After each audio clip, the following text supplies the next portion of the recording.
오늘 전할 하나님의 말씀은 요한복음 20장 19절부터 23절까지 말씀입니다. 다 찾으셨으면 제가 읽어드리도록 하겠습니다. 요한복음 20장 19절입니다.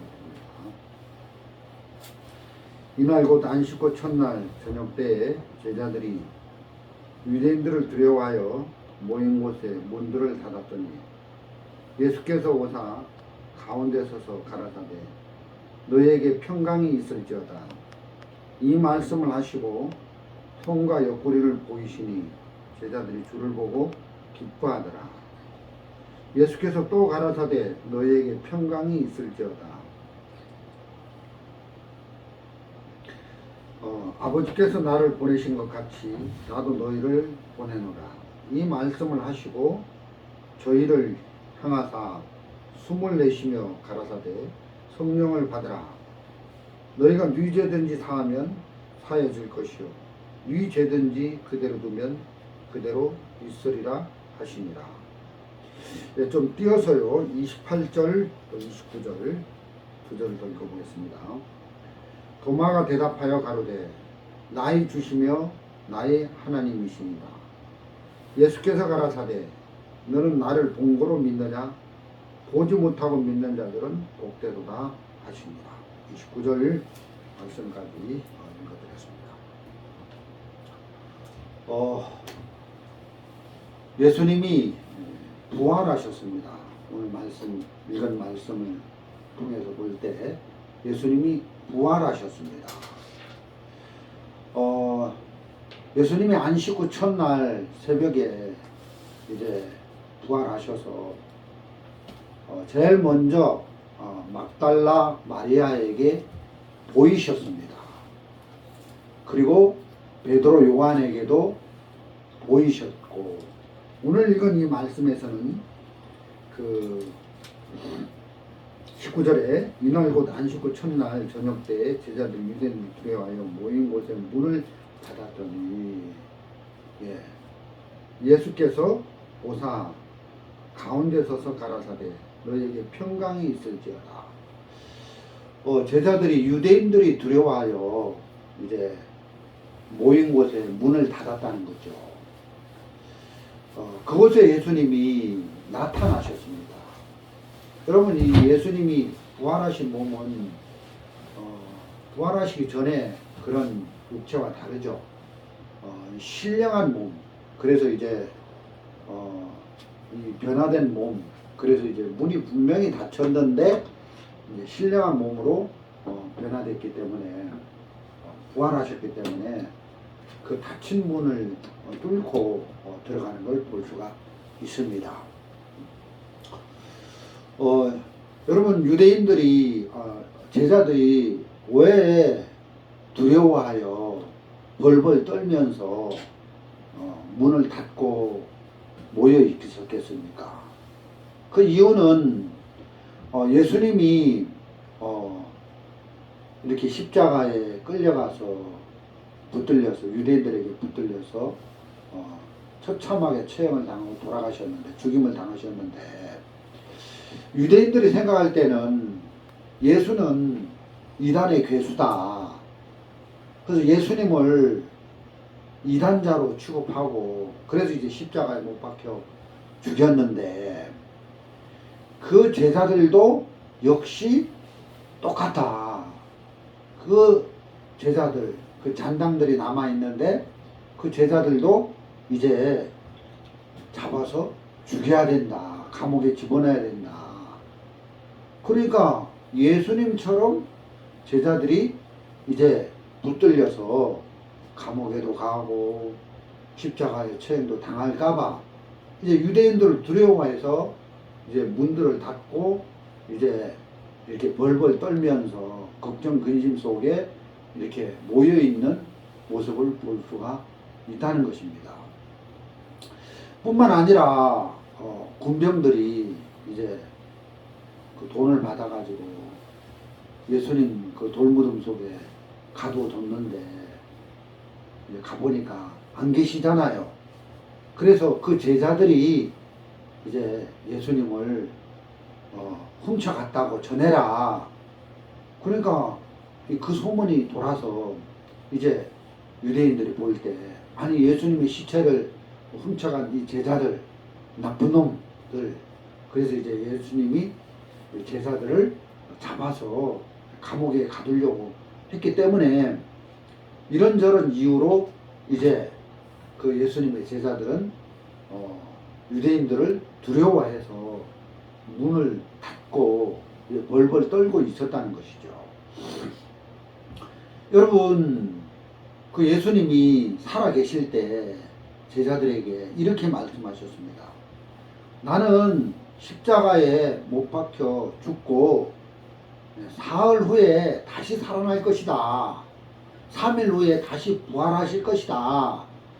자주자주 3번씩이나 이렇게 부활에 대해서 말씀을 하셨지만 제자들은 예수님이 부활하실 것에 대하여 전혀 믿지를 못했습니다. 그래서 이제 십자가에 죽으시는 그 예수님을 멀리서 목도했죠. 멀리서 지켜보고 가까이 가지 못하고. 그러나 이제 요한은 이제 예수님 그 십자가에 달리셔서 돌아가시는 그 면전 앞에 가서 예수님 십자가에 돌아가시기 전에 그 요한에게 그 어머니를 부탁하는 그런 내용이 나오잖아요. 그래서 이제 사도 요한은 예수님이 십자가에서 돌아가시는 그 광경을 목도한 제자죠. 그리고 이제 아리마대 사람 요셉이 예수님을 이제 무덤에 장사하고 이제 예수님이 이제 십자가에 이제 못 박히시고 옆구리에 창자국을 하시고 이제 피를 흘리시고 돌아가셨구나. 이제 우린 끝났다. 그래서 이제 우리의 두목이 죽었는데 이제 우리가 그의 제자인데 유대인들이 우리도 죽일 것이다. 그래서 이제 문들을 닫고 그 모인 곳에서 두려워하고 있었는데 부활하신 예수님이 그 문이 닫힌 두려움 속에 빠져 있는 제자들에게 나타나셨습니다. 그래서 이제 19절 이날 곧 안식 첫날 저녁 때에 제자들이 유대인들을 두려워하여 모인 곳에 문들을 닫았더니 예수께서 오사 가운데 서서 가라사대 너희에게 평강이 있을지어다 하고 이렇게 평강이 있을지어다 하고 예수님이 제자들에게 이렇게 평강의 마음을 심어주시는 걸 볼 수가 있습니다. 여러분 제가 무슨 말씀을 하시려고 하냐면 지금 제자들은 두려움 속에 빠져 있다는 거죠. 두려움 속에 잡혀 있는데 그 두려움 속에 잡혀 있는 제자들이 무슨 힘으로 그 마음 속에 있는 두려움을 쫓아내거나 무슨 힘으로 그 마음 속에 들어있는 두려움에서 벗어날 수가 있냐? 없다는 것입니다. 제자들의 방법, 제자들의 힘으로는 도저히 제자들의 능력으로는 그들 마음속에 찾아온 두려움을 쫓아내거나 두려움에서 빠져나오거나 두려움에서 벗어날 수 없는데 이제 길이 딱 하나 있는데 예수님이 나타나시면 예수님이 찾아가시면 예수님이 보이시면 두려움이 사라진다는 것입니다. 그래서 이 제자들이 스스로 두려움에서 해결을 보려고 노력하는 것이 아니라 제자들은 어떤 힘으로도 두려움에서 해결을 못 보는데 예수님이 나타나시면 두려움이 사라지더라. 그래서 예수님이 나타나셔서 두려움을 빼내고 두려움이 거한 그 자리에 평강을 넣으시던 일을 주님이 하시더라는 것입니다. 그래서 예수께서 오사 가운데 서서 가라사대 너희에게 평강이 있을지어다. 그래서 예수님이 나타나시니까 두려움에 잡힌 제자들의 마음이 사라지고 평강의 마음으로 변하더라는 것입니다. 자, 저와 여러분도 신앙생활을 하면서 때때로 우리 마음이 이제 걱정에 빠질 때도 있고 문제에 빠질 때도 있고 어떤 형편 앞에서 이제 염려 속에 빠질 때가 있는데, 저는 뭐 제자들처럼 문을 걸어 잠근 적은 없지만 마음의 염려나 걱정이나 부담이나 이런 슬픔들이 찾아올 때 이불을 덮어 쓴 적은 많이 있었습니다. 아무리 내가 그 염려 속에 슬픔 속에 빠져 있는데 거기서 벗어나려고 해도 벗어날 수가 없었습니다. 근데 오늘 이 말씀처럼 마찬가지로 예수님이 내 마음에 나타나시면, 예수님이 나에게 찾아오시면 염려가 사라지고 문제가 사라지고 걱정이 사라지고 이제 슬픔이 빠져나가고 슬픔이 있는 그 자리에 기쁨이 생겨나더라고요. 그래서 문제가 있어서 문제가 아니라 문제를 해결할 수 있는 예수님이 없는 것이 문제다. 문제를 문제라고 봐야 되는 게 아니라 문제를 해결할 수 있는 예수님이, 부활하신 예수님이 내 마음에 찾아오시면 문제는 사라진다. 어려움, 근심, 걱정은 없어진다. 그래서 예수님이 나타나시면 예수님이 일을 하시는 거예요. 그때부터 예수님이 일을 하시니까 염려가 빠져나가고 걱정이 빠져나가고 어려움이 빠져나가고 염려 대신에 소망이, 근심 대신에 기쁨이, 슬픔 대신에 정말 우리 마음에 하나님을 찬미하는 이런 영광스러운 마음으로 예수님이 우리를 바꾸어 일을 해 나가시는 걸 볼 수가 있다는 것입니다. 문제는 문제가 있어서 문제가 아니라 문제를 해결할 수 있는 예수님이 없는 것이 문제다.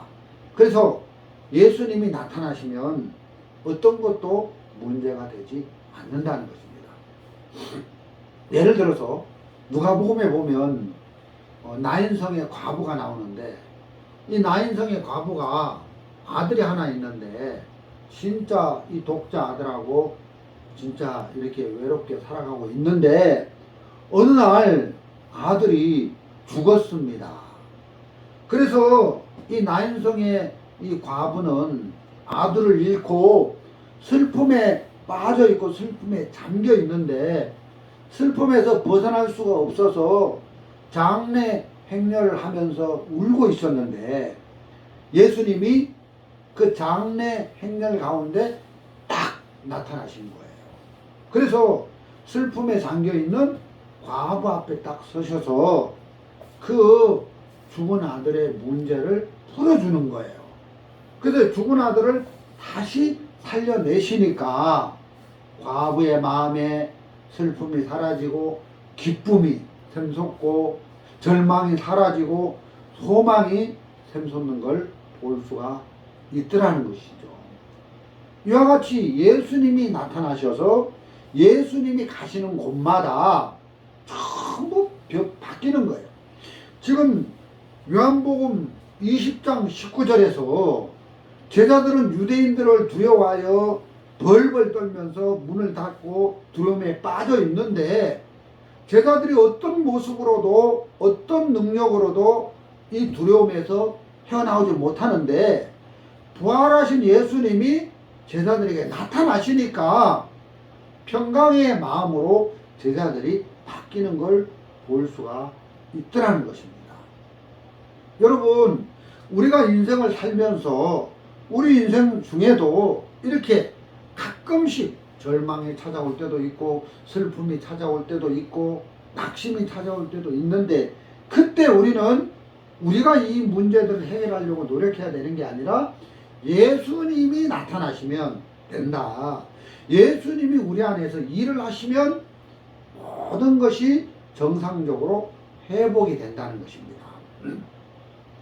여러분 구약 성경에 수넴의 여인이 어느 날 아들이 죽었는데 마찬가지로 엘리사가 그 수넴의 여인의 집에 찾아가서 엘리사가 일을 하시니까 죽은 아들이 살아나고 수넴의 여인이 슬픔에 잠겨 있었는데 슬픔이 벗어지고 소망과 기쁨이 생겨나는 걸 볼 수가 있더라는 거죠.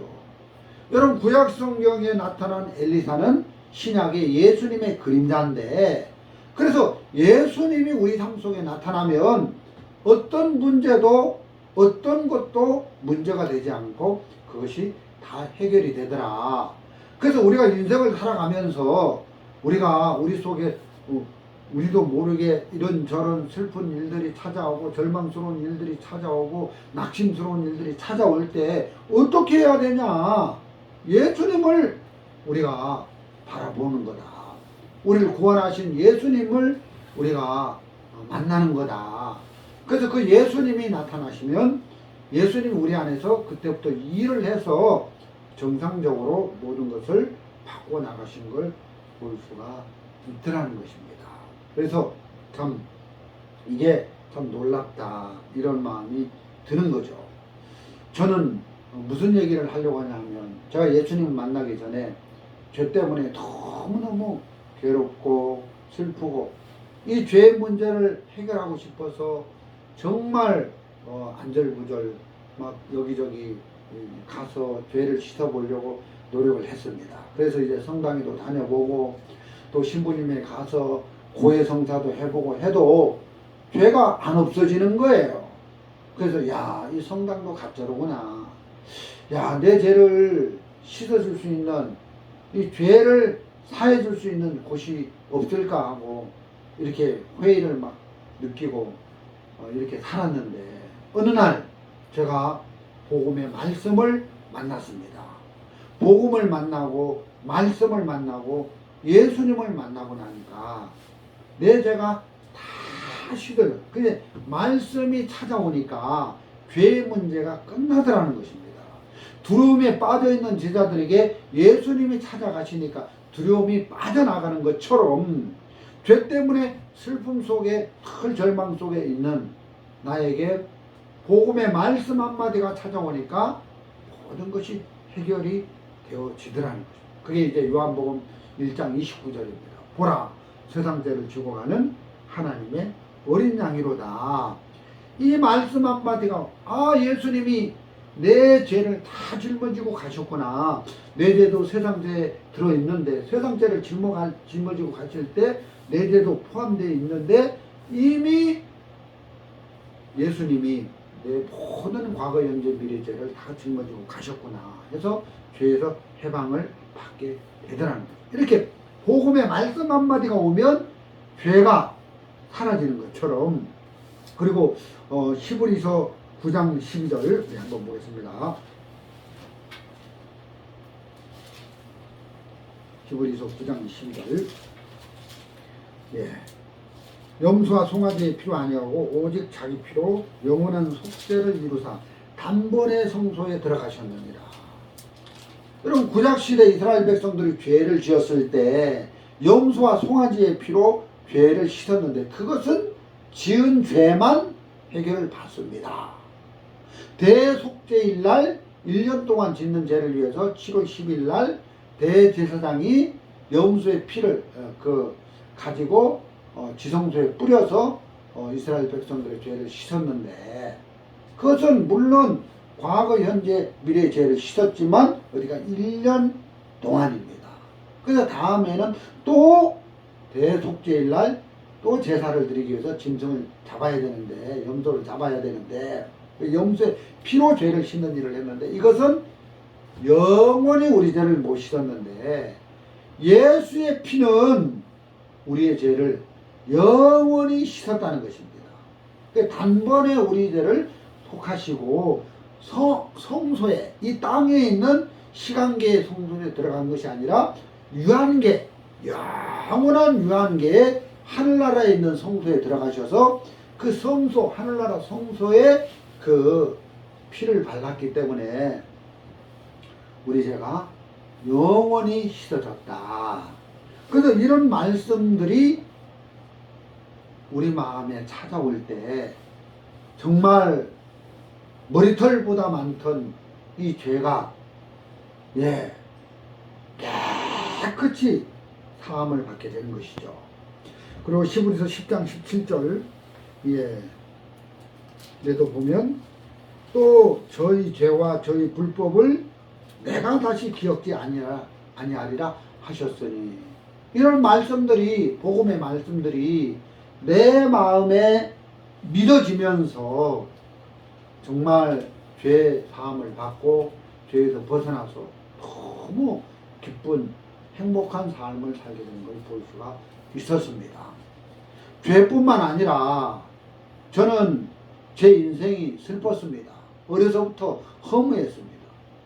정말 아버지 없는 그런 가정에서, 의붓아버지 밑에서 정상적인 가정 안에서 안식을 누리지 못하고 이렇게 살았기 때문에 제 인생 속에는 기쁨이 없었고 정말 소망이 없었고 절망과 허무와 슬픔뿐이었는데, 제가 구원을 받고 나서 이제 이 복음의 말씀 한마디를 받아들인 후에 제 마음이 너무너무 하나님 앞에 감사한 마음, 또 기쁜 마음, 이런 마음들이 내 마음에 막 일어나서 내가 한평생 이 복음을 전해주면서 살아야 되겠다. 죄에 빠져있는 저 사람들에게 가서 내가 어떻게 죄사함을 받고 의롭게 돼서 거듭나게 됐는지, 이 복음을 전하면 저 사람도 구원을 받을 것 같다. 이런 마음에 누가 시키지도 않았는데 막 돌아다니면서 복음을 전한 거예요. 복음을. 이게 참 너무너무 신기한 거죠. 여러분, 그러니까 이제 사람들이 받아들이는 사람도 있고 거절하는 사람도 있고 하는데, 정말 제가 전하는 복음을 듣고 받아들여서 이렇게 병중에 있는 사람들이 구원을 받고 이런 것도 보게 되고 저런 것도 보게 되면서, 야, 내가 한평생 복음을 위해서 살아야 되겠다. 이 마음을 하나님이 구원받게 하신 이후에 계속 마음을 일으켜 주시는 겁니다. 그래서 이제 복음을 위해서 살려고 하나님이 그런 마음을 일으켜 주셨는데, 그렇게 이제 복음에 이끌리다 보니까 내가 이 성경 말씀을 아는 지식이 짧잖아요. 그래서 성경학교 가고 싶은 마음이 막 일어나는 거죠. 야, 내가 이 신학교에 가서 성경을 좀 많이 배우고 싶다.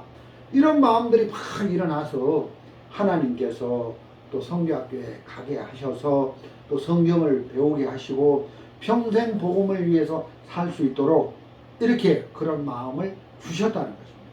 여러분, 신앙이라는 것은 이래 해라 저래 해라 막 법에 의해서 의무에 의해서 하라 해라 해서 하는 게 아니고, 주님이 우리 마음에 먼저 어떤 마음을 불러 일으켜서 그 주님이 어떤 마음을 만들어 주셔서 주님이 만들어 주신 그 마음을 가지고 이제 마음에서 우러나서 신앙생활을 하게 된다는 것입니다.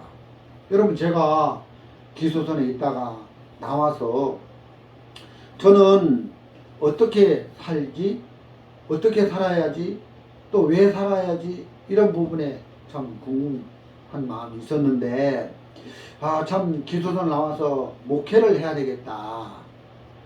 이 목회는 좀 피곤하고 좀 힘들 것 같다. 진짜 이 목회를 해보니까 피곤하더라고요. 그래서 내가 목회를 한다, 이건 자신이 없었습니다. 그러니까 정말 내가 왜 살지, 구원을 받고 하나님의 은혜의 영광을 찬미하기 위해서 이렇게 사는 건데, 그럼 우리 예배 드리자. 그래서 예배를 드리고 하다 보니까 또 교회를 하자. 그래서 이제 오늘날 이렇게 교회를 하면서 복음을 섬기고 말씀을 섬기고 있는데 참 감사하더라고요. 그래서 하나님이 내게 어떤 마음을 불러 일으켜서 이제 예배를 드리게 하시고 하나님을 찬미하게 하시고 복음을 전하게 하시는 것이지, 그냥 복음을 전해야 돼, 이래라 저래라 법에 의해서 하는 신앙은 그거는 형식적인 거고 그거는 의미가 없고 얼마 못 간다. 마음에서 하나님이 어떤 마음을 불러일으켜서 하나님이 마음을 만들어주고 마음을 형성해주면 그 마음에서 우러나서 하나님을 섬기게 하고 복음을 섬기게 하고 예배를 드리게 하고, 이런 것은 영원히 정말 기쁨으로 할 수 있게 된다는 것이죠. 여러분, 지금 요한복음 우리가 20장 19절 여기서 이제 두려움에 잡혀있는 제자들에게 예수님이 찾아가서 이래라 저래라 하지 않았다는 거죠. 두려워하지 마라 이렇게 안 했다는 거죠. 예수님이 제자들에게 어떤 마음을 불러일으켰습니다. 마음을 만들어 주셨어요. 그것은 가라사대 너희에게 평강이 있을지어다 이렇게 말씀하셨고, 21절에도 보면 예수께서 또 가라사대 너희에게 평강이 있을지어다 두 번씩이나 평강이 있을지어다 하고 예수님이 두려움에 잡혀있는 제자들에게 말씀을 하시는 걸 보면, 예수님이 나타나셔서 제자들에게 하신 일이 두려움에 잡혀있는 제자들에게 두려워하지 말라 이렇게 율법적인 강요 설교를 하신 게 아니라 어떤 평강이라는 마음을 만들어 주셨다는 것입니다. 여러분, 우리가 신앙생활 할 때 법에 의해서 이래라 저래라 해서 신앙생활 하는 것은 한계가 있고 그건 얼마 못 가고 그것은 대충 하게 되고 안 된다는 것입니다. 예를 들어서 제가 목회자로서 목회를 하는데 내가 목회를 해야지, 설교를 해야지, 예배를 드려야지, 성경 공부를 해야지, 복음을 전해야지 이렇게 어떤 법에 의해서 어떤 의무감에 의해서 한다면 그것은 피곤해요. 그것은 얼마 가지 못한다는 것이죠. 근데 하나님이 목회할 수 있는 마음을 불러일으키시고 복음 전하고 싶은 마음을 내 마음에 만들어주시고, 내 마음에는 복음을 전하시고 싶은 마음이 없는데 예수님이 찾아오셔서 마음을 만들어 주시는 거예요. 그러면 복음을 막 전하고 싶은 마음이 생겨나는 거예요. 그래서 하나님이 우리 속에서 어떤 마음을 만들어 주셔서 그 주님이 만들어 주신 마음에서 우러나서 하나님을 섬기면 신앙생활은 쉽고 가볍고 이게 오래가고 영존할 수 있게 된다는 것입니다. 여러분, 목회를 하는 것이나 복음을 전하는 것이나 또 그 자매님들은 뭐 집에 가서 뭐 요리를 하는 것이나 설거지를 하는 것이나 빨래를 하는 것이나 청소를 하는 것이나 여러분 많은 일들이 있는데 이래라 저래라 어떤 법에 의해서 의무감에 의해서 한다면 얼마나 피곤하고 어렵겠습니까? 그런데 하나님이 자매님들 마음속에 요리하고 싶은 마음을 막 불러일으켜 주는 거예요. 우리 작은 딸이 부모님이 사는 청도 집에 왔는데 여러분 그게 의무감에 의해서 아버지가 작은 딸 성령아 너는 한 달에 4번씩은 의무적으로 서울에서 저 청도로 내려와서 부모님 얼굴 보고 가야 돼. 이렇게 해라 저렇게 해라 이래라 저래라 법에 의해서 그걸 한다면 얼마나 힘들겠습니까? 근데 하나님이 우리 작은딸 마음에 부모님을 막 보고 싶고 고향에 가서 쉬고 싶은 마음을 막 불러일으켜 주면 한 달에 4번이 아니라 5번, 6번, 7번이라도 이렇게 고향에 와서 부모님과 같이 지내고 싶은 게 어렵지 않고 그게 쉽게 되어진다는 것입니다. 안 그렇습니까? 마치 제가 자주 얘기하듯이 신앙생활은 사랑하는 애인에게 하는 거예요. 제가 예를 들어서 사랑하는 애인이 있는데 어느 날 애인이 우리 집에 와서 좀 밭에 그 밭을 갈아주고 배추도 심어달라는 거예요. 그럼 내가 사랑하니까 마음이 우러나서 간단 말이에요. 그래서 배추도 심기 전에 땅도 갈아주고 막 파고 막 흙을 파고 돌을 막 꺼내고 그래서 씨를 뿌리고 막 하는데 막 땀을 펄펄 흘리면서 하는데 내 애인이 와서 아이고 그 흙을 막 해도 옷이 다 더럽네요 하면 뭐라 하겠어요? 아이 괜찮아요 뭐 이거 아무 문제 안 돼요.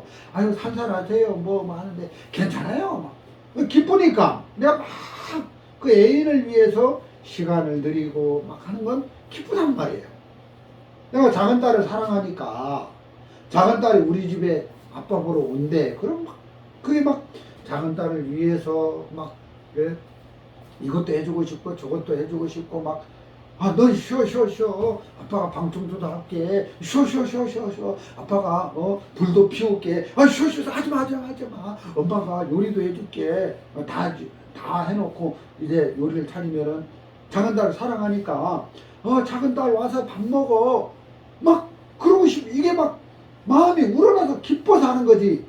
막 마음에도 우러나지도 않는데 넌 작은 딸 사랑해야 돼 막 법에 의해서 사랑해야 돼 사랑해 이게 안 된다는 것입니다.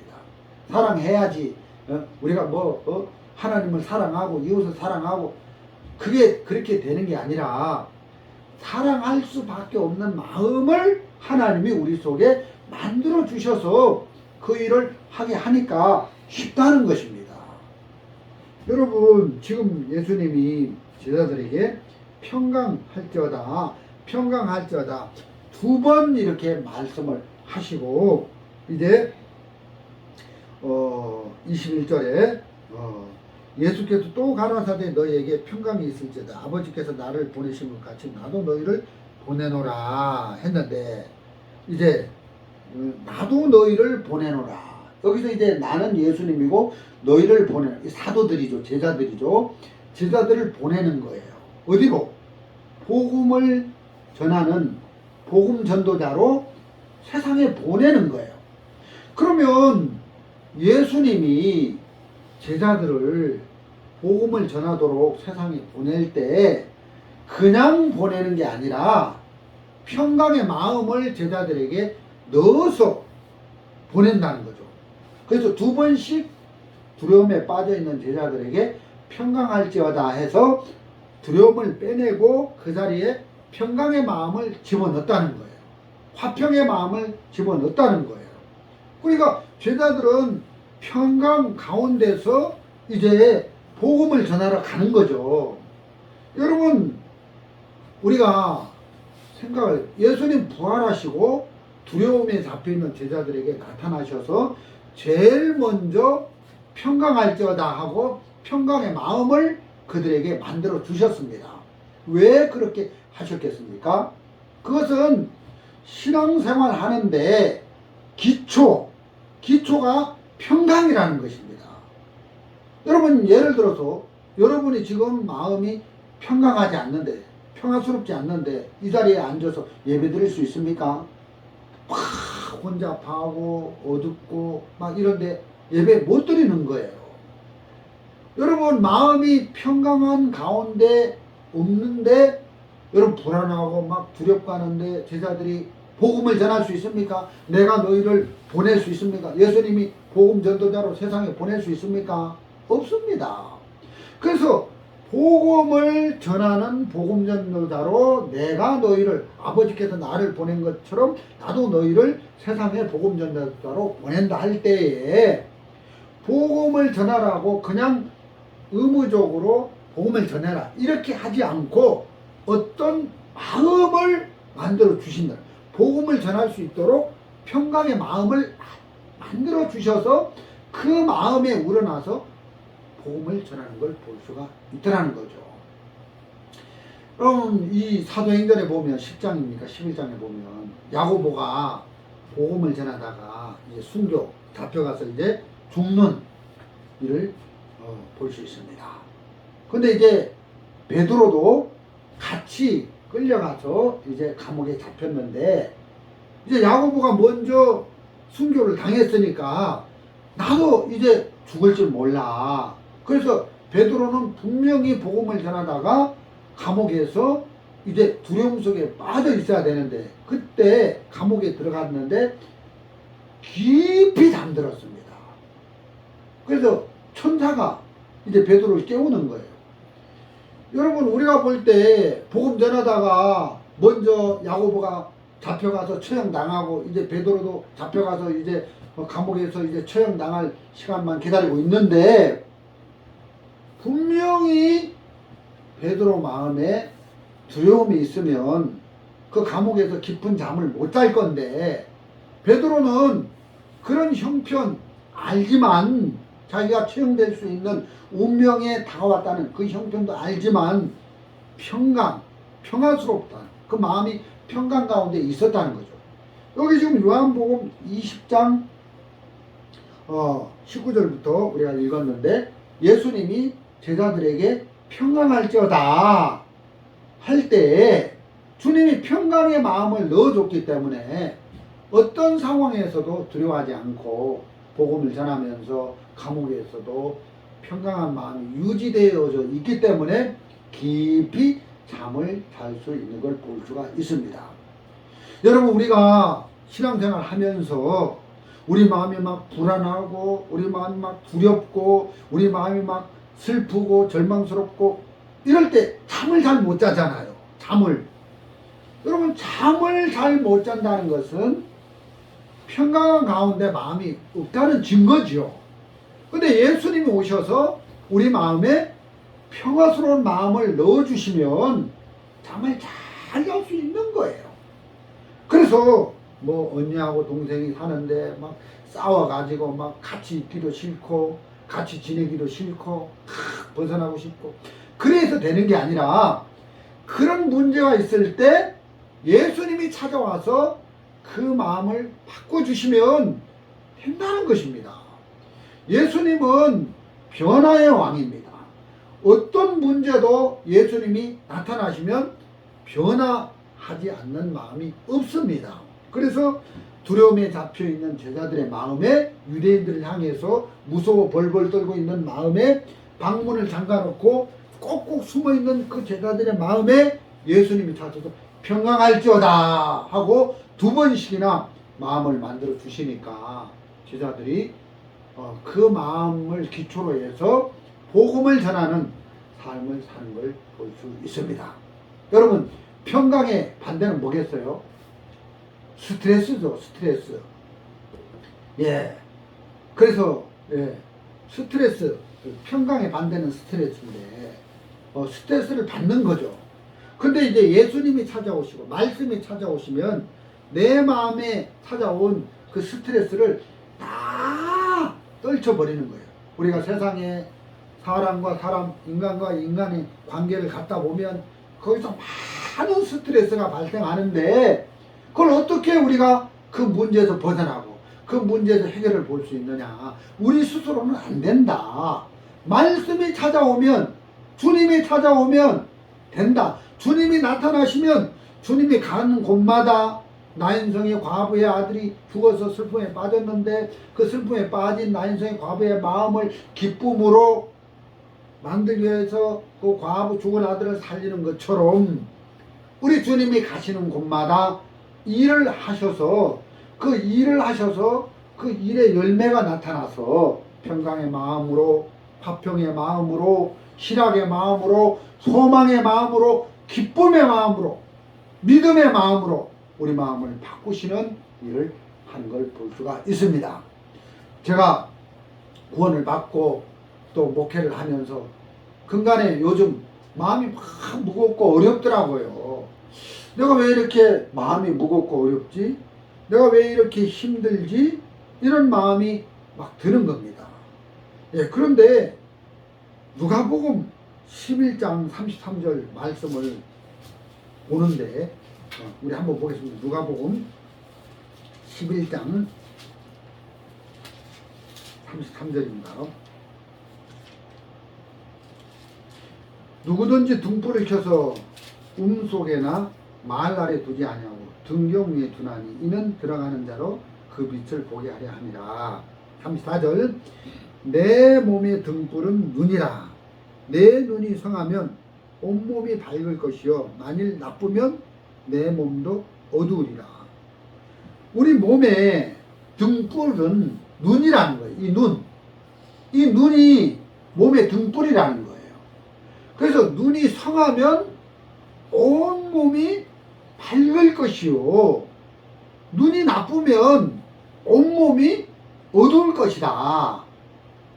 그래서 요즘 내가 막 어둡고 막 혼잡스럽고 막 마음이 막 나누어지고 막 이러는데 왜 그런가 해서 보니까 내 눈이 몸의 등불인데 눈이 나쁜 거예요. 눈이 성하면 몸이 밝아지고 눈이 나쁘면 몸이 어두워지는데 여러분 눈이 성하다. 여러분 이게 무슨 의미입니까? 눈이 성한 사람은 물체가 하나로 보여요.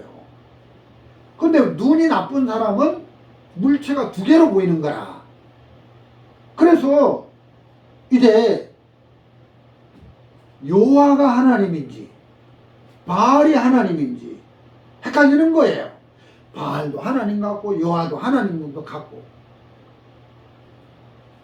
말씀이 하나님인지 재물이 돈이 부가 하나님인지 헷갈리는 거예요. 야, 말씀도 필요하고 돈도 필요하고 하나님도 필요하고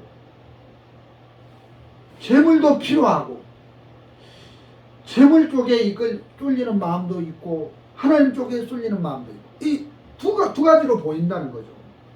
이 눈이 나쁘면 이 나쁘다는 말은 물체가 두 개로 보이는 건데 그래서 이게 두 가지로 보이는 거예요. 이것도 하나님 같고 저것도 하나님 같고 그래서 이제 마음이 이제 그 눈이 나빠져서 이제 몸이 어둠 속에 몸이 혼탁함 속에 잠기게 된다. 우리가 그 제주도 갔다 오고 이제 차 타고 내 아내하고 청도로 쭉 들어오는데 갑자기 제 아내가 무서워 막 이렇게 막 하더라고. 왜 저쪽에 저 도로 저 주차장에 있는 차가 우리 쪽으로 막 온대요. 예? 차가 우리 쪽으로 와? 아니 멀쩡한 차가 왜 우리 쪽으로 와? 올 것 같아서 무섭다는 거예요. 그 물체가 막 안 움직이는데 움직이는 것처럼 눈이 안 좋다는 거죠.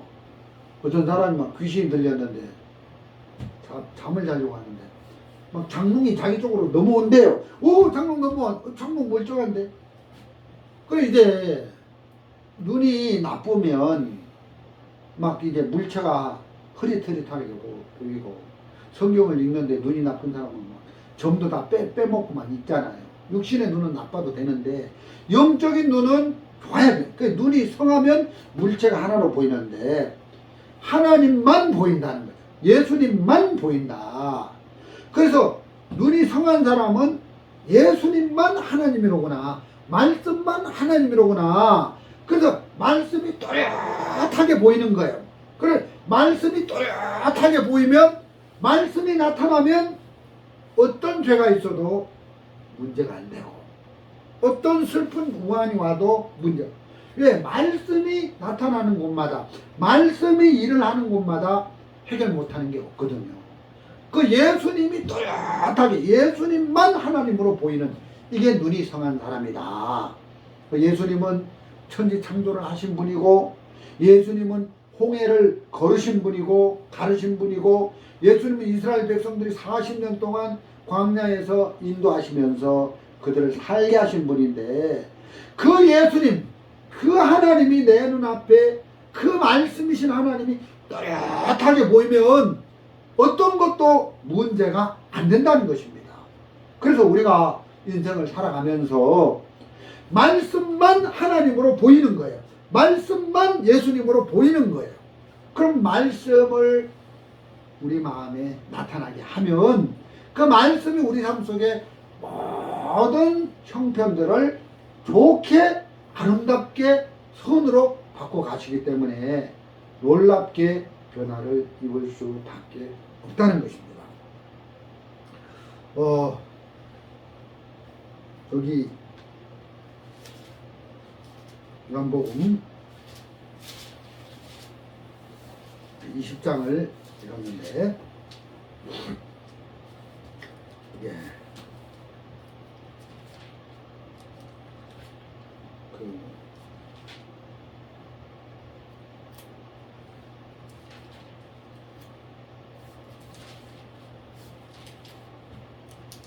예수님이 성령을 받으라 하고 이제 제자들에게 성령을 이제 22절. 예? 22절. 22절 예. 22절 이 말씀을 하시고 저희를 향하사 숨을 내쉬며 가라사대 성령을 받으라. 예. 너희가 누이제든지 사하면 사하여질 것이요 누이제든지 그대로 두면 그대로 있으리라. 복음을 전하기 위해서 복음 전도자로 제자들을 보내기 전에 평강의 마음을 만들어 주셨고 그 다음에 또 성령을 받으라. 예. 이렇게 말씀을 하시는 걸 보시죠. 숨을 내쉬며 가라사대 성령을 받으라. 숨을 내쉬며. 이렇게 마치 이것은 이제 창세기에 보면 하나님이 아담을 지으시고 육체로 흙으로 아담을 지으시고 그 코에 생기를 불어넣으시니까 생명이 됐다. 비로소 그때 살아있는 그 생명으로 이제 됐다는 것이죠. 그래서 하나님이 생기를 불어넣어서 완전한 사람이 되는 걸 볼 수 있습니다. 이제 구원을 받은 제자들 마음속에 성령을 불어넣어서 이제 살아서 숨쉬게 만드는 거죠. 그래서 이제 성령의 이끌림을 받으면서 성령으로 영혼이 살아나도록 하셔서 숨을 쉬시며 예, 이 말씀을 하시고 저희를 향하사 숨을 내쉬며 가라사대 성령을 받으라. 우리 영적 호흡 이제 성령에 이끌리면서 복음을 전하게 하시더라. 그 성령도 안 주고 성령도 제자들에게 안 주고 복음을 전하라고 하시지 않더라는 것입니다. 그래서 이래라 저래라 어떤 법에 의해서 뭘 해라 하지 마라 이게 아니라 예수님이 평강의 마음을 제자들에게 넣어주시고 또 영적으로 숨을 쉴 수 있도록 성령을 제자들에게 부어주신 다음에 이제 복음을 전할 수 있도록 복음 전도자로 이제 제자들에게 역사하시는 걸 볼 수가 있다는 것이죠. 20절 이 말씀을 하시고 손과 옆구리를 보이시니 제자들이 주를 보고 기뻐하더라. 예수님이 제자들에게 찾아가서 이제 평강이 있을지어다 이 말씀을 하시고 손과 옆구리를 보였다는 거죠. 이게 무슨 의미입니까? 그냥 예수님이 내가 너희들의 주님이다. 내가 너희들의 왕이다. 이렇게 얘기하지 않고 자 봐라. 나는 십자가에 못 박혀 죽기 전에 십자가에 못 박혀 죽을 것을 제자들에게 말씀하셨는데 자, 이 손을 봐라. 못 박힌 손을 봐라. 로마 군병들에 의해서 옆구리에 창자국에 찔려서 이제 옆구리에 피를 다 쏟고 옆구리가 창자국에 찔릴 것을 창에 찔릴 것을 말씀하셨는데 옆구리 창자국에 찔린 옆구리를 보이시면서 이 옆구리를 봐라. 내가 십자가에 죽기 전에 이렇게 죽을 것을 얘기를 했는데 이렇게 십자가에 죽고 못 박히고 창에 찔린 이 옆구리 자국을 보이시면서 그 주님이 나다 하고 예수님이 그 제자들에게 십자가에 못 박힌 예수님, 창에 찔린 예수님, 옆구리가 창에 찔린 예수님을 보여주시면서 예수님을 주님으로 예수님을 왕으로 모실 수 있도록 예수님을 구원자로 그리스도로 영접할 수 있도록 다시 제자들 찾아가서 이야기하는 걸 볼 수가 있습니다. 여러분, 예수님이 제사들 앞에서만 이렇게 나타나서 창자국 또 못자국을 보이신 게 아니라 부활하시고 승천하셔서 하나님 우편에 앉으셔서 하나님 면전에서도 예수님이 하나님 앞에서 손에 못자국을 보이시고 창자국을 보여주실 거라는 마음이 듭니다. 이건 아주 중요하죠. 예를 들어서 저는 구원을 받아도 연약하잖아요. 이 황룡성이가 이렇게 연약한데 하늘나라 하나님 우편에 계신 예수님이 하나님 앞에 딱 나타나서 저 황룡성이를 보지 마시고 저를 보십시오. 제가 이 손바닥에 못자국을 보십시오. 저 옆구리에 창자국을 보십시오. 이것은 황룡성이와 하나님의 관계를 이렇게 연결시켜주는 연결고리가 됐다는 거죠. 그래서 하나님도 예수님의 못자국과 창자국을 보시고 나를 보기 때문에 나에 대한 분노가 다 구원받았는데 하나님이 나에 대한 무슨 분노를 갖겠습니까마는 나에게 어떤 분노를 쏟을 그런 일이 있어도 예수님이 창자국 창에 찔린 옆구리를 보이시고 못에 찔린 못자국 그 손목을 보이시면서 거기서 예수님이 모든 분노 죄에 대한 분노를 다 받았기 때문에 더 이상 하나님이 나를 볼 때 죄에 대한 분노를 일으키지 않으실 거라는 거죠. 그런 의미에서 우리가 로마서 8장입니까? 로마서 8장 34절을 한번 보겠습니다. 로마서 8장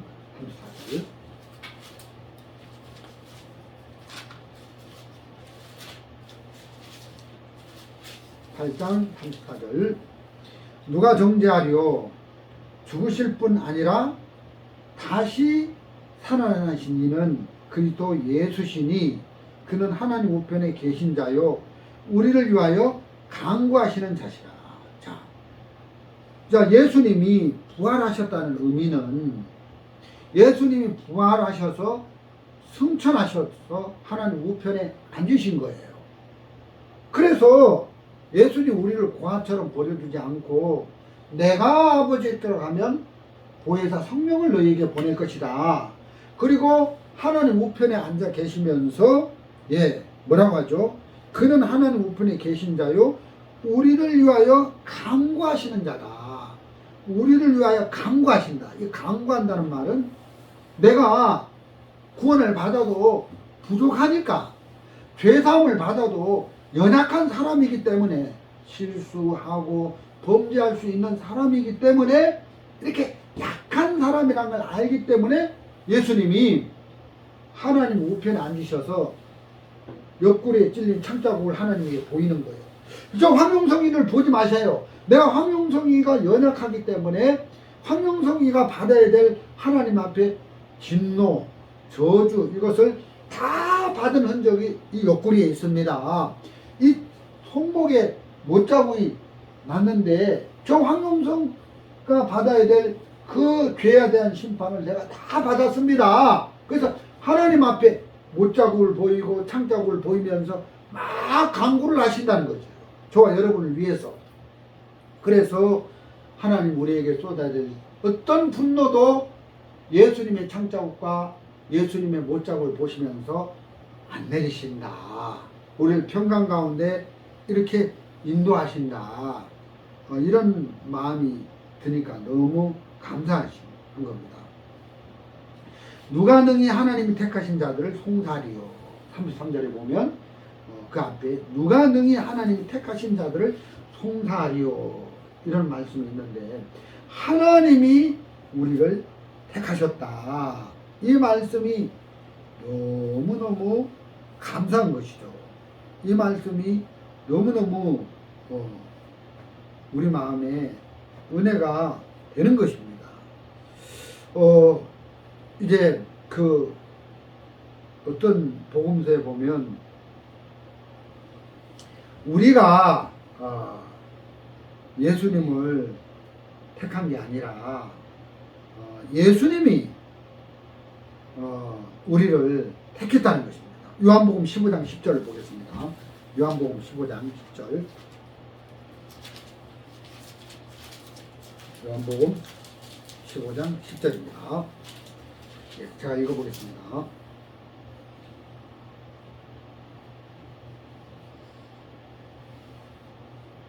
아닌데. 너희가 나를 택한 것이, 16절입니다. 너희가 나를 택한 것이 아니오 내가 너희를 택하여 세웠나니. 이 말씀이 너무너무 감사한 겁니다. 예, 하나님이 나를 택했다. 예수님이 나를 택했다. 내가 예수님을 택한 게 아니라 예수님이 나를 택해서 구원을 받게 했다. 복음의 말씀을 듣게 해서 구원을 받게 했다. 그렇다면 예수님이 나를 끝까지 책임지고 인도하시겠구나. 나를 택했다면 내가 잘못하고 내가 실수하고 내가 범죄하고 쓰러질 때 있을지라도 하나님이 나를 일으켜 세우겠구나. 그게 너무너무 감사한 거예요. 그 예수님이 나를 끝까지 인도하시겠구나. 오늘 우리 작은 딸이 그 멜버른인가? 거기에 또 그 용사관에 또 면접을 연락하더라고요. 예수님이 우리 작은 딸을 구원하시고 예수님 우리 작은 딸을 이끌었다면 택했다면 계속 인도하시겠다. 이끌어 주시겠다. 보호를 받겠다. 그냥 이 말씀이 너무너무 감사한 거예요. 나는 구원을 받고 쓰러질 수 있고 자빠질 수 있지만 예수님이 나를 택했기 때문에 예수님이 내가 자빠져 일으켜 주실 것이고 내가 쓰러지면 다시 잡아 주실 것이고 그래서 영원한 목자로 나를 이끄시는 그 부활하신 주님을 생각해 보면 너무 감사하다. 그래서 부활하셔서 승천하셔서 하나님 우편에 앉아서 끝난 게 아니라 아직도 나를 위해서 간구하신다. 영원한 목자장으로 우리를 인도하고 책임져 주신다. 이런 부분을 생각하니까 너무 감사한 것이죠.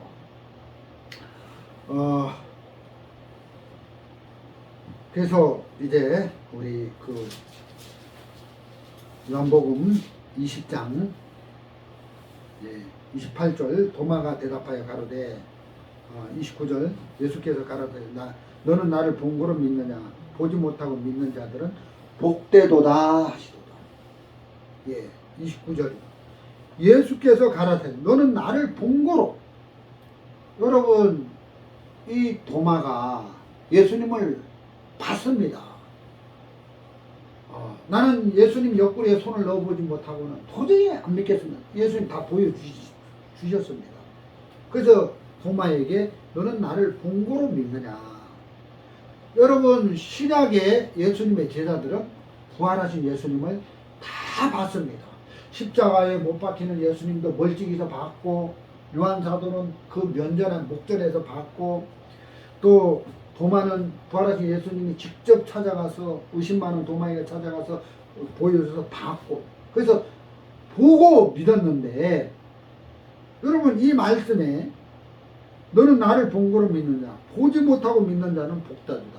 그러나 지금 우리는 예수님 십자가에 죽으시고 부활하시고 승천하시고 2000년이 지났는데 예수님 부활하시고 2000년이 지난 지금 우리 시대에는 예수님 볼 수 있어요 없어요? 부활하신 예수님 못 봐요. 그러면 이 시대에는 보고 믿는 것이 아니고 어떻게 믿습니까? 보지 않고 믿는 거예요. 보지 못하고 믿는 자들은 복되도다 했는데 보지 않고 믿는 거예요. 그럼 보지 않고 믿는 자가 복되는데 보지 않고 믿는다는 말은 뭘 의미합니까? 들음으로 믿는 거예요. 예수님의 말씀을 들음으로 믿는 거예요. 그래서 우리가 예수님의 말씀을 들음으로 예수님을 믿게 됐으니까 초대교회 도마처럼 예수님을 보고 믿는 자보다 우리가 도마보다 훨씬 더 복된 사람들이라는 거죠. 그래서 로마서에 보면 로마서 10장 10장 17절 한번 보겠습니다. 로마서 10장 17절.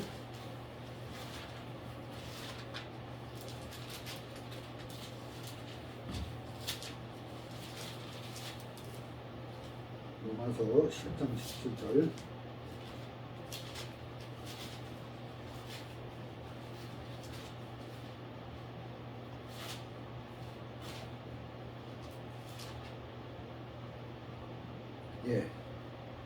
그러므로 믿음은 들음에서 나며 들음은 그리스도 예수의 말씀으로 말미암았느니라. 그래서 그리스도 예수의 말씀으로 믿음은 들음에서 난다. 여러분 그리스도 예수의 말씀을 자기 들으면 믿음이 생겨요. 들었는데도 믿음이 안 생기는데요. 그건 대충 들어서 계속 들으면 돼요. 여러분 믿음이 안 생기는 말씀을 들었는데 믿음이 안 돼. 그건 뻥이에요. 그건 의미가 없어요. 그건 들을 필요가 없는 거예요. 여러분 정확한 예수님의 말씀을 들으면 믿음은 생겨나요. 그래서 말씀이 와서 말씀이 믿어지면 그때부터 말씀이 우리 안에서 일을 해서 어떤 열매를 나타내고 역사를 나타내는 거예요. 여러분 저는 목사이기 때문에 많은 말씀들을 알고 있습니다. 근데 그 많은 말씀들을 안다고 해서 그 말씀이 일을 하는 건 아니더라고요. 근데 어떤 때 말씀 한마디가 내 마음에 와서 화합을 하고 말씀이 내 마음에 화합을 하면 그때 내 마음에 없던 말씀을 믿는 믿음이 생겨나면서 그 말씀이 믿어지면 그 말씀이 내 안에서 일을 해서 열매를, 역사를, 기적을 나타내는 걸 볼 수가 있더라는 것입니다. 그래서 지금 이 시대는 보고 믿는 게 아니라 말씀을 들음으로 믿는 거예요. 그리고 골로새서 1장 6절도 한번 보겠습니다.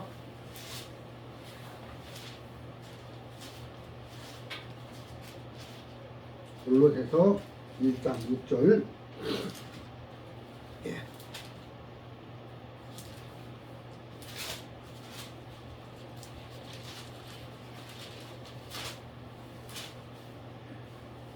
이 복음이 이미 너희에게 이르매 너희가 듣고 참으로 하나님의 은혜를 깨달은 날부터 너희 중에서와 같이 또한 온 천하에서 열매를 맺어 자라는도다. 이 복음이 이미 너희에게 이르매 너희가 듣고, 자 복음의 말씀을 듣고 참으로 하나님의 은혜를 깨달은 날부터, 이 깨달은 날, 이 믿어진 날이죠. 복음의 말씀을 들었는데 저 예수님이 내 죄를 다 씻었구나. 내가 이제 죄가 없네. 의인이네. 나 천국 가네. 이 말씀이 믿어지는 거예요. 그럼 이게 깨달은 날.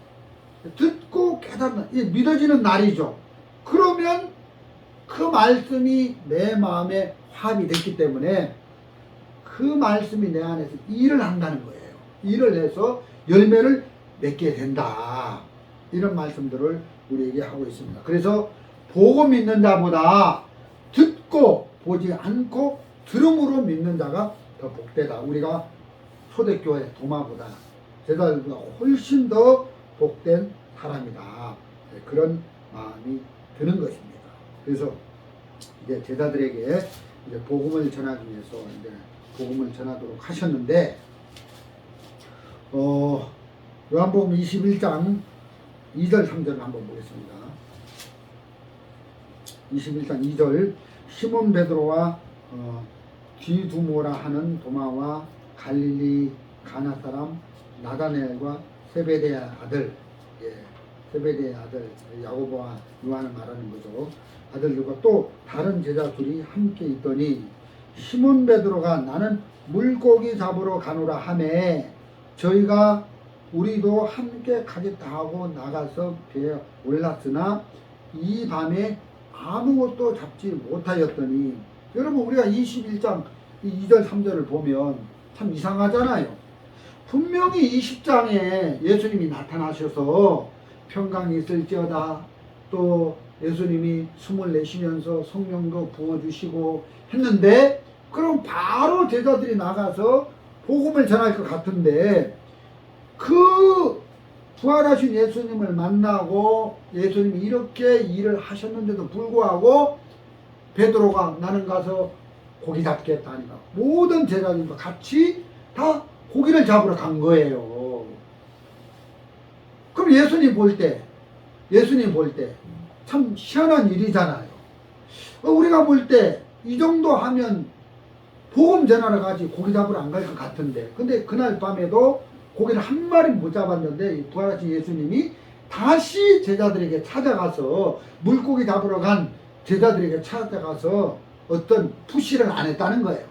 너 내가 나타나서 네 두름에 벌벌 떨고 있을 때 내가 나타나서 이렇게 너희들에게 없는 마음을 만들어주고 성령까지 부어줬는데 너희들이 복음 안 전하고 물고기 잡으러 가? 야, 그래도 너희들이 복음 전도자라고 할 수 있어? 어떤 훈계하거나 푸시하고 너 그럴 수 있어 하고 막 따지거나 한 게 아니라, 예수님이 한 말씀도 안 하시고 예수님이 그 제자들을 다시 찾아가서, 부활하신 제자들 다시 찾아가서 어떤 마음을 만들어 주시는 걸 볼 수 있더라는 거죠. 그래서 우리는 상세하게 그런 부분은 모르지만 우리가 사도행전을 읽어보면 그 사도행전 속에서는 제자들이 완전히 변해가지고 이 복음만을 위해서 달려가는 모습을 볼 수 있는데, 예수님은 마음을 만들어 주시는 분이지 우리에게 어떤 법을 줘서 이래라 저래라 이러는 분이 아니다.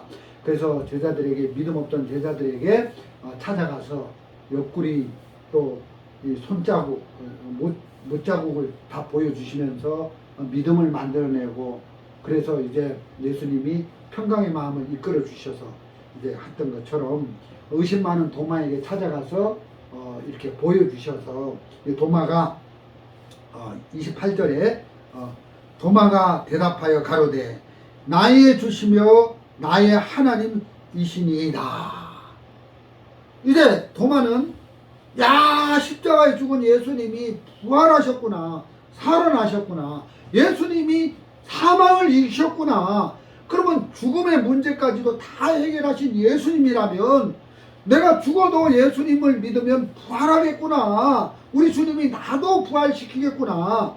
그래서 이제부터는 주님은 나의 주시며, 이게 나의 주시며 나의 하나님이다. 이 나의 주시라는 말은 주님이 주인이시다, 주님이 나의 왕이다, 주님은 내 마음을 다스리는 주인이시고 왕이다, 그런 의미죠. 그래서 이제 도마가 여기서 예수님을 부활하신 예수님을 만나고 난 다음에 도마의 남은 일생을 예수님의 손에게 맡기고, 저 예수님이 나의 마음속에 두려움을 쫓아내고 평강의 마음으로 이끌었던 그 예수님이라면, 저 주님을 나의 주인으로 모시고 산다면 내가 어떤 문제가 있어도 그 문제를 예수님 앞에 맡기고, 내가 어떤 책임질 일이 있어도 이 책임을 예수님이 지셔야지, 이제 나는 책임질 일이 없구나, 내가 어떤 문제를 해결할 게 없구나 해서 책임권을 예수님에게 맡기고, 문제를 예수님에게 맡기고, 자기의 모든 짐을 예수님에게 맡겨서 이제 그 주님을 주님으로 맞이하고 하는 걸 볼 수 있습니다. 그래서 도마가 대답하여 가로되 나의 주시며 나의 하나님이십니다. 나의 하나님이십니다, 예수님은. 그래서 내가 해결할 일이 없고 예수님이 나의 하나님이 되시니까 예수님이 다 해결해 주십시오. 어떤 문제든 내가 책임져서 해결할 일이 없고 내가 책임질 일이 없습니다. 예수님이 나의 하나님이고 나의 주시니까 예수님이 책임져 주십시오 하고 이제 모든 것을 내맡기고, 이제 도마는 예수님 안에서 쉬는 걸 볼 수 있습니다. 그래서 예수님만 의지하고 예수님만 신뢰하면서 예수님을 섬기는 그런 모습으로 나타나는데, 우리도 이런 삶으로 나의 주님, 나의 하나님으로 이렇게 예수님을 섬기는 이런 삶을 살았으면 좋겠습니다. 오늘 말씀 여기까지 전해드리도록 하겠습니다. 찬송한